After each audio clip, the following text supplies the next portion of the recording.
Hello friends, कैसे हैं आप सब लोग। मैं प्रियंका सीधी आप सबको वेलकम करती हूँ अपने यूट्यूब चैनल स्टिचिंग मास्टर में। यह स्टिचिंग मास्टर एक इस तरह का चैनल हम लोग आप सबके लिए लेके आए हैं जिसमें आपको आपकी सिलाई से कटिंग से संबंधित जो भी समस्याएं उनका समाधान मिलेगा। तो जो मेरे दोस्त नए हैं वो सब मेरे चैनल को सब्सक्राइब करें और साथ ही में बेल आइकन का बटन है उसे प्रेस कर लें, ताकि आपको आने वाली हमारी सभी वीडियो की जो अपडेट्स हैं वो मिलते रहें, आपको नोटिफिकेशन आता रहे।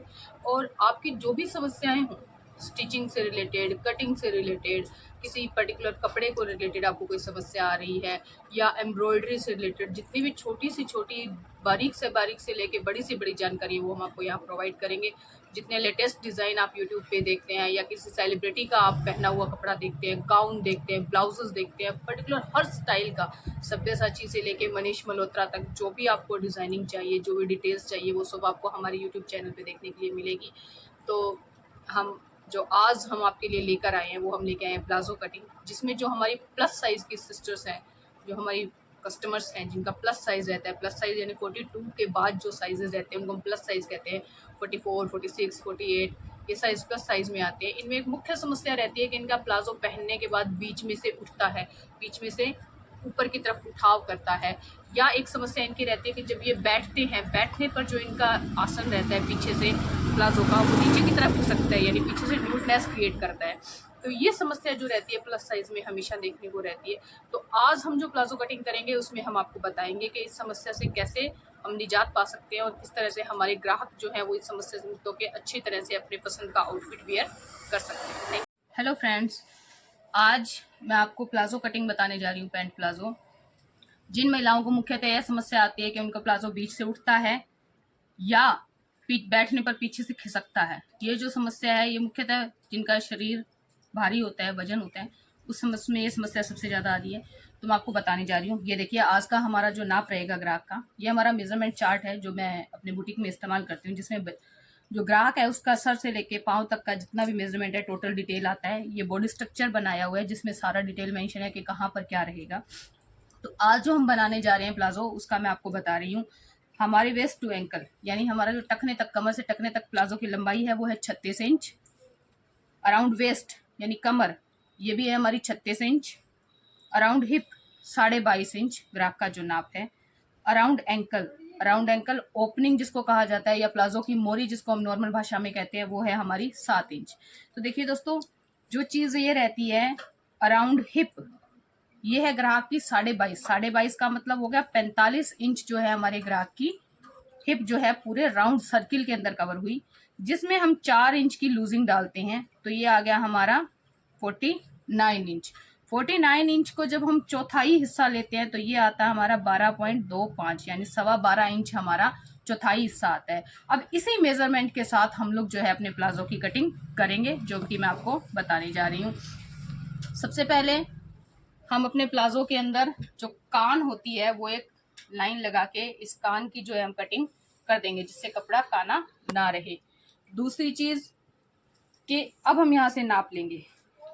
ये जो है किनारी की साइड है, ये बॉर्डर है, इस बॉर्डर को छोड़ देंगे, क्योंकि अगर हम कपड़े का बॉर्डर सिलाई में साथ लेते हैं तो वो खिंचाव मारता रहता है। बॉर्डर जो होता है, कन्नी जिसको हम बोलते हैं, वो कपड़े के साथ खिंचाव मारती है। तो जो भी कपड़ा कटिंग करें उसमें कटिंग करके चाहे तो कन्नी पहले निकाल दें, चाहे उसके लिए मार्क करें।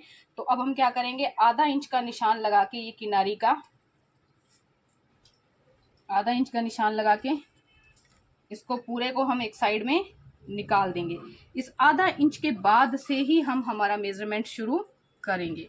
अब देखिए, हमने वो जो निकाला था 12.5 को से मैं यहाँ 12.5 इंच से निशान लगा रही हूँ, क्योंकि कॉटन का कपड़ा है, थोड़ा बहुत धुलने पर श्रिंक होता है। तो मैंने यहाँ ऊपर जो है हिप का निशान 12.5 इंच पर लगा दिया है। 12.5 इंच निशान लगाने के बाद ये हम लगाएंगे अपने आसन का निशान। ये मैं निशान लगा रही हूँ 11.5 इंच पे। ठीक है, यहां से भी हमने निशान लिया 11.5 इंच और इन दोनों निशानों का फिर से मेल किया वही 12.5 इंच पे। तो ये हमारा एक क्रॉस बनकर तैयार हो गया।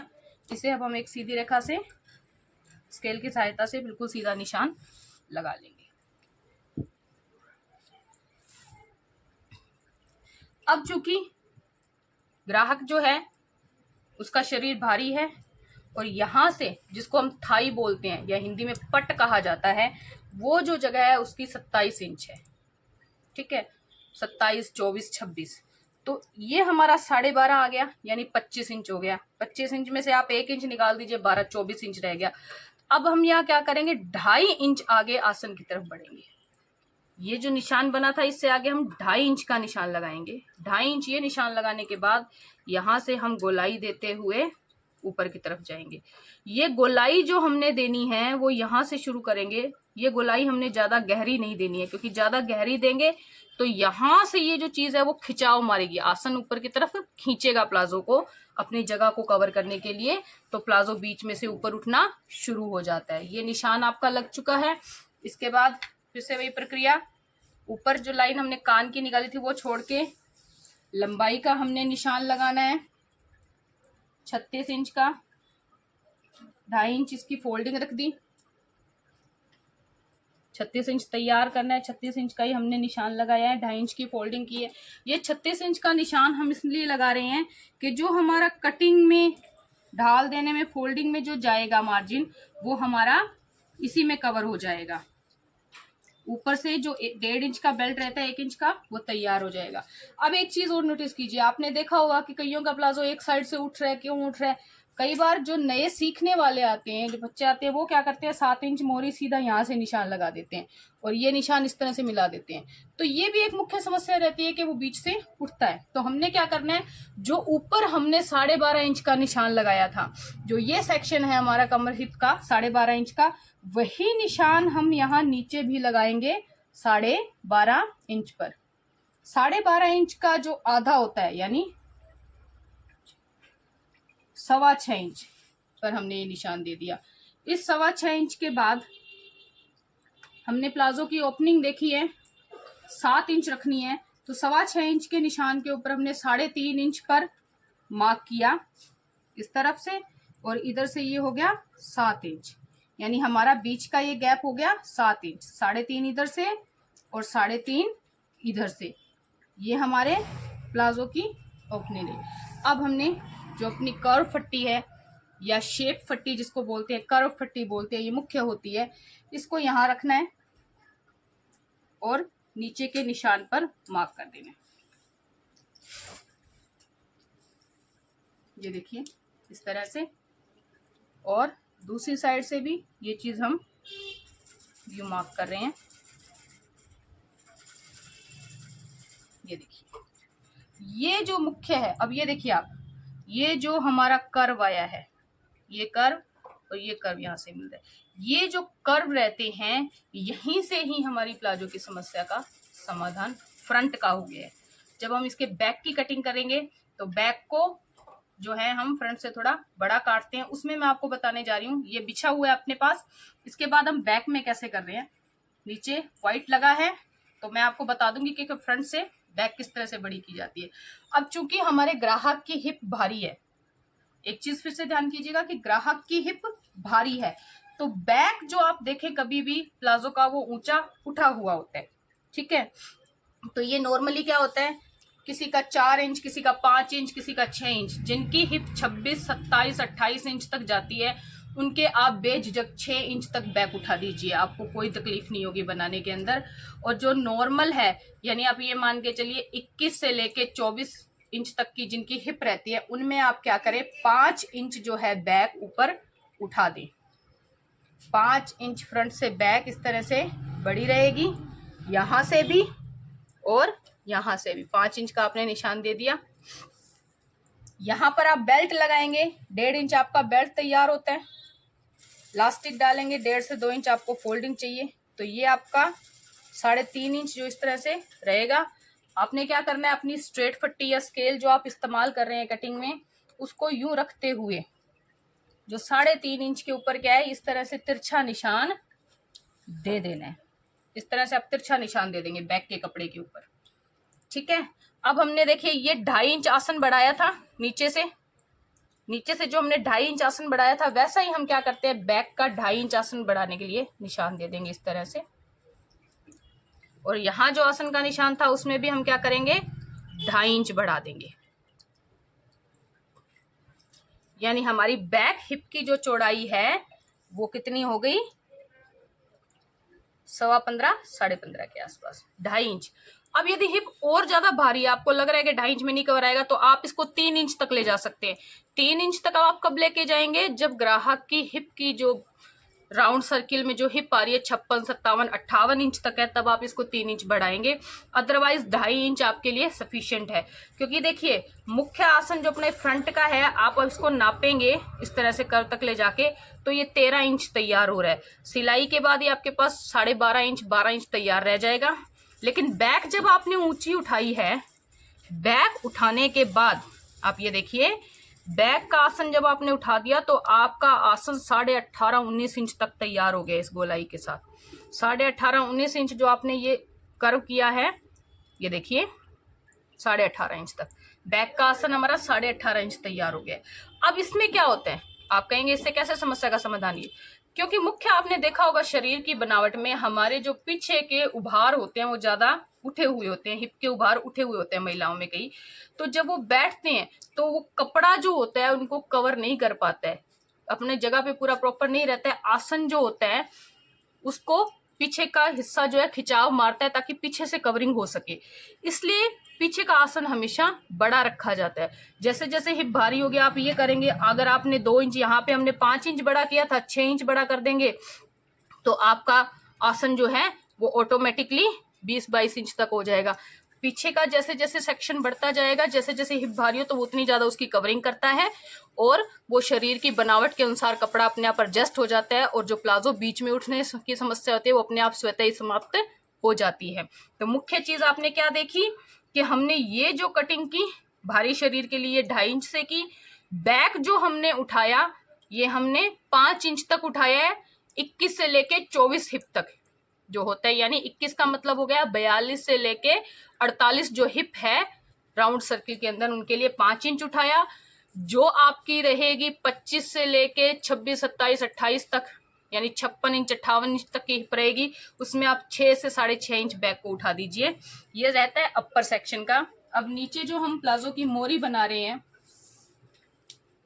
उसमें बैक के साथ क्या होता है, ये जो हमने निशान दिया था 7 इंच मोरी का, बैक क्योंकि हमने बड़ा काटा है तो यहां से भी हम क्या करेंगे, 1.5 इंच का निशान देंगे, 1.5 इंच निशान। अब हम करेंगे प्लाजो के बैक की कटिंग, वहां मैंने आपको मार्क करना बताया था, मैं फिर से बता रही हूँ ताकि आपको अच्छे से समझ आ जाए, जो बिगिनर्स हैं उनको अच्छे से समझ आ जाए। तो ये देखिए, जैसे कि मैंने आपको पहले बताया कि हम कान का सेक्शन जो है वो इस तरह से मार्क करके निकाल देंगे। कान का सेक्शन निकालने के बाद आपने अपने मेजरमेंट टेप से वही 5 इंच का निशान देना है, जो हम बैक जो है उठाने वाले हैं ग्राहक की, ये 5 इंच का निशान मैंने दे दिया है। इसको मैंने अपनी स्केल की सहायता से सीधी लाइन में कन्वर्ट कर लिया। अब ये जो फ्रंट हमने काटा था, आपको इसको लेना है और इसको इस तरह से बैक के हिस्से के ऊपर बिछा देना है, किनारी से किनारी अटैच करते हुए बैक के ऊपर आपने लगा देना है। ऐसा करने से आपको निशान लगाने में बहुत आसानी रहेगी, आपका आधा काम जो है वो अपने आप सोल्व हो जाता है। इस तरह से आप इसको बैक को बिछा देंगे पूरा बराबर से।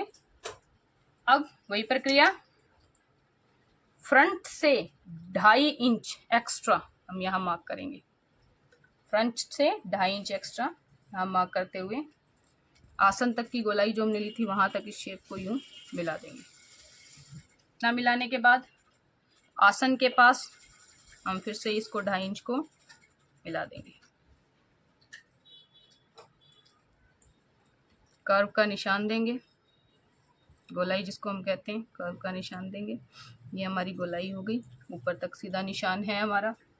अब नीचे जहाँ हमने वो कट का निशान दिया था प्लाजो के कपड़े पे, ये देखिए इस कट के बिल्कुल सामने हमने 1.5 इंच लंबा जो है पीछे का हिस्सा बढ़ा देना है। एक चीज़ ध्यान में रखिएगा, प्लाजो जब भी आप बनाते हैं, पैंट प्लाजो बनाएं या लूज मोरी का प्लाजो बनाएं 10 से 12 इंच जितना भी है, तो उसमें आपको बैक हमेशा नीचे से 1.5 इंच बढ़ानी है। इससे क्या रहता है कि आपको प्लाजो घूमता नहीं है। जब भी आप देखेंगे हमारा शरीर का जो पीछे का हिस्सा है वो फ्रंट के मुकाबले भारी रहता है, तो खिंचाव नहीं पड़ता है। ये चीज़ मिलाने के बाद हमारी मार्क पट्टी कर्व पट्टी मार्कर जो भी हमारा, हम इसको लेंगे इस तरह से। ये कर्व का निशान हो गया हमारा। अब वही 3.5 से 4 इंच पे देखिए, 3.5 से 4 इंच पे हम ये ढाल इस तरह से हमने निशान किया। यहाँ से हमारी जितनी है रखनी है उतना हमने रखना है, ऊंचाई पूरा 5 इंच। आसन की तरफ से हमेशा बढ़त रखनी है। आसन को छांटते हुए नीचे की तरफ हमने ये ढाल का निशान देना है। इस तरफ हमारा आसन है, अपोजिट डायरेक्शन में हमने उसको कम कर देना है। ये हमारा अब मार्क पूरा लग चुका है। अब इन्हीं निशानों पर हम इसकी कटिंग करेंगे। सबसे पहले ये जो मैंने ढाल दी है, मैं इसको कटिंग करके मुख्य कपड़े से अलग कर दूंगी। ये जो पीछे के आसन का हमने निशान दिया, हमने इसको काट लिया।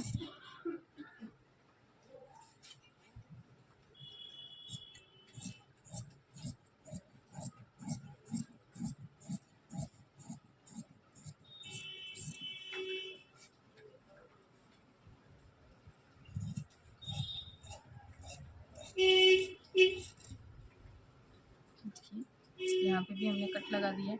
अब ये निशान जो हमने यहाँ पे कॉमन दिया था दोनों के लिए, एक ही फ्रंट पे हमने मार्क किया था, इसको हम यहाँ से काटना शुरू करेंगे। देखिए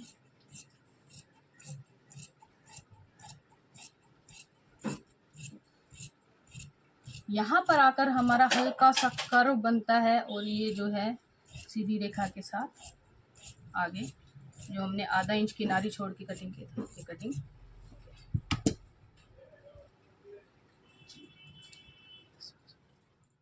ये हमारी अब कटिंग कंप्लीट हो गई है। ये हमारा फ्रंट का सेक्शन है, ये हमारा बैक का सेक्शन है। बैक के सेक्शन की ढाल देखिए किस तरह से है। ये जो ढाल हमने दी है वहां से यहाँ तक की ये ढाल जो है आप देख सकते हैं। अब हमारा फ्रंट का आसन आप देखो, फ्रंट का आसन हम नाप रहे हैं। ये आ गया आपका 13 इंच। जब इसमें 1-1.5 इंच का बेल्ट लगेगा, ये 1.5 इंच आपका बेल्ट लगेगा, तो ये आपका आसन आ रहा है देखिए 14 इंच तक, जो आपका 13.5 इंच नॉर्मली फ्रंट का आसन तैयार हो जाएगा। ये आपकी बैक है। बैक के अंदर आप जो है फोल्डिंग देख लीजिए, ठीक है। ये आपका कितना फोल्ड में चला जाएगा इलास्टिक जब आप डालेंगे। और ये आपका बैक का आसन हो गया 16 इंच, यानी 16 और 13 आप ज्वाइंट करके देखिए, आपका आसन ये पूरी तरह से ग्राफ को पूरा आएगा। उसके जो प्लाजो के बीच में से उठने की समस्या है वो समाप्त हो जाएगी। और जो आपके पीछे से जो आसन खिसकता है बैठने पर, आपने कई बार रेडीमेड प्लाजो में देखा होगा या स्टिच प्लाजो में भी कई बार ये समस्या आती है कि पीछे से जब बैठते हैं तो पीछे का आसन नीचे खिसक जाता है, तो ये चीज़ हो जाती है। अब कई ग्राहक पूछते हैं कि ये जो चीज़ है हम इसको कवर किस तरह से करेंगे, तो आप हमेशा ध्यान रखें बेल्ट जो है आपकी कमर के हिसाब से बनेगी। ग्राहक की कमर जो है वो है 36 इंच, 36 का चौथाई हिस्सा हो गया 9, तो ये आपकी बेल्ट जो है 18 इंच तैयार होगी। जो पेस्टिंग जो बेल्ट रोल हम चिपकाएंगे वो 18 इंच पे चिपकाएंगे। और इसका जो सेंटर रहता है वही 6.25 इंच के ऊपर, ग्राहक के 6.25 इंच के ऊपर आपने यहाँ पर क्या करनी है, जो प्लेट्स डलती हैं हमारे प्लाजो की वो प्लेट्स डलेंगी। प्लेट्स डालने के बाद 18 इंच आपको इस कपड़े को तैयार करना है, कमर के कपड़े को, और उस पर बेल्ट लगेगी। 18 इंच आपने बेल्ट तैयार कर दिया है, पीछे भी आपके पास क्या रह जाएगा, अपने कमर जो आपकी 36 इंच है उसके हिसाब से पीछे हमारे पास 18 इंच तैयार होना चाहिए। फिर से 18 36 होगा, क्योंकि हम पीछे इलास्टिक का इस्तेमाल कर रहे हैं, तो आप 18 में से 3 इंच कम कर दीजिए, क्योंकि इलास्टिक का तनाव होता है। अगर आप बराबर तैयार कर देंगे तो वो गिरता रहेगा। 3 इंच कम कर रहे हैं तो आपको इसमें 15 इंच जो है इलास्टिक बैक के लिए डालना होगा। 18 इंच बेल्ट, 15 इंच इलास्टिक आपके ग्राहक को बहुत अच्छी फिटिंग देगा और बहुत अच्छा लुक भी देगा। धन्यवाद।